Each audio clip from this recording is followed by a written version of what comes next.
I'm reviewing The Well-Spoken Woman by Jahnke. I love this book. I want it for my personal library. It is directed towards a political audience, but there was so much in here that was really, really practical that I could see applying to my life right now. And I'm excited to share with you a couple of the most useful tidbits from this book.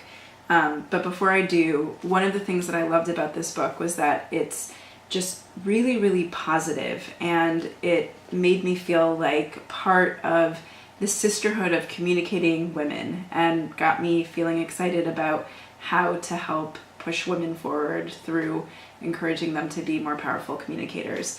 And it's got a lot of great stories about individual women and how they speak powerfully. So everyone from Maya Angelou to even Elizabeth Dole. And it was really moving and inspiring, even though it managed to also be really technically useful. So a couple of things I want to pull out for you. So the first is that visuals matter. And I'm not just talking about like our looks, right? But visuals. So when as audience members, when we hear someone speak, you might think they're focusing on the topics that you're saying, right? The specific content you're communicating. But it turns out that a study showed that audience members focus on visuals with 55% of their attention. And so that's everything from our body language, how are we standing, our facial expressions, even potentially our visual aids, our PowerPoints, our presentations, and we're going to talk a little bit about that in a second. They spend 38% of their attention focused on our voice. So how do we speak? What's the modulation? Do we emphasize something? Do we sound like we believe in what we're saying? And then they only spend 7% of their attention on the actual message and the meaning that we're communicating. So when we speak and communicate, we tend to think people are focusing on our meaning, but a lot of their attention is actually going to the larger presentation, which is why we need to work on confident body language. So, pulling the shoulders back, direct eye contact, smiling, chin up a little bit, and also powerful voice. We tend to not focus on them as much as we need to. The second useful point is how to have a clear, compelling, and rememberable message. So a couple of pointers. So the first of all, clarity. When we're delivering a message, we want to be really clear about what it is, and that doesn't just mean having a clear narrative structure to our message. It also means having not too many points, right? Not overcomplicating it. So the example they give is, you don't want to have a list of 12 recommendations. You want to have 3 to 4 takeaways. Obama's campaign, when he ran, had 3 core messages, and that was the big push, right? Audiences have very limited attention. And when I say audiences, by the way, I'm not talking about giving a huge speech.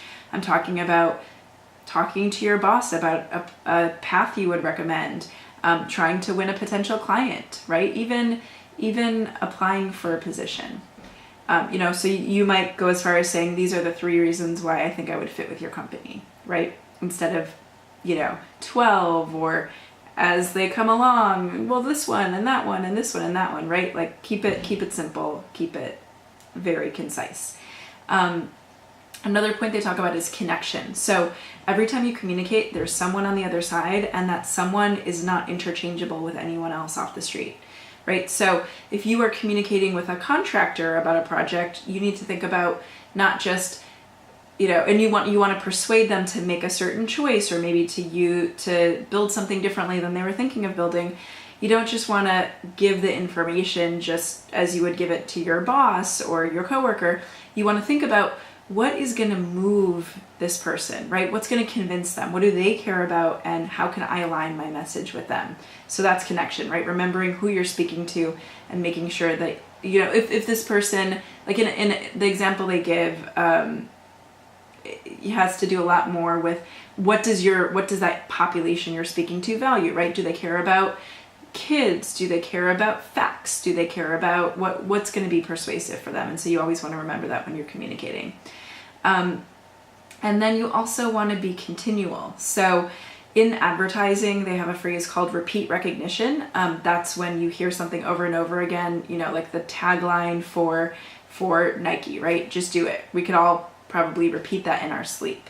But she looks at successful public relations campaigns, public opinion shifts. And part of what happened is that everybody on the team was saying the same thing, making the same few points over and over and over again, and sometimes using the same language. And so you can apply that at the level of your individual life, right? Let's say that you really want to be promoted to sustainability director, right? You know there's going to be an opening and you want to show that you're the woman for the job. So making the same few points about why you're good at that, right? You know materials better, healthy materials better than anybody in the office.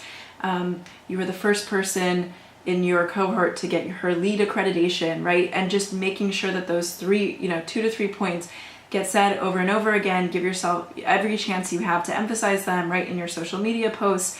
Just did this great project. Glad I got my LEED accreditation. First project I did, used my LEED accreditation on, right? And so being consistent with your message versus reinventing it every time actually helps it penetrate better. It's something that you can use with your team, right? If you're interviewing for a specific position, being able to use that same language and those same points in your written application, in your presentation. It doesn't mean that they have to say the same thing, but it means that repeating something makes it feel more real than if we hear it just once. Okay, highly practical point. Start your argument and your narrative before you start your slides. Especially if you're in a really visual field, sometimes we tend to just get into InDesign or PowerPoint and we make our presentation on the screen. But what this brings us back to the point about visual, right? When we are, as audience members watching you, we can be distracted by what's happening on the screen. And first of all, to have a really clear narrative structure, a lot of the time visuals can be distracting from that, right? Visuals can be supporting information, they can be argument, but you really want to make sure that your argument is really clear. If you're a visual thinker, go ahead and make your InDesign document or your PowerPoint to help you get your narrative clear, but don't think of it as I'm making my presentation in my PowerPoint. You want to make your argument first so that your argument as a story and a narrative is really compelling. And then you want to think, okay, what visuals do I need to support this? Because that doesn't just mean putting the 3 bullet points you're going to make on a slide. That's actually oftentimes really distracting because people start reading and they stop paying attention to you. And a maxim from another book, Speaking as a Leader, which I really like, is that you are your best visual. You want to be the person who makes the relationship with your target audience, not your slides or your great, fonts or whatever you're using. So make your argument first in whatever way that works for you, visual mapping, mind mapping, outlining it out, and then think about what needs to show up to prove my point, to get people to really buy in emotionally, and that helps you put the attention on you as a compelling speaker. Okay, and then finally, a very simple but really useful point that comes up at the end of the book and really resonates with some of the writing that I've been doing for you lately, thinking about how to deal with perfectionism. They say that you shouldn't compare yourself to the standard of perfectionism, but actually to compare yourself to the competition. So let's say you're interviewing for a potential project. Don't think about the perfect presentation. Think about what's the other team going to be doing and how do I get better than that? If you are giving a short lunch talk at your office, don't think about the presentation that's going to wow the socks off of them. Think about it as, how do I do better than Larry did last week, right?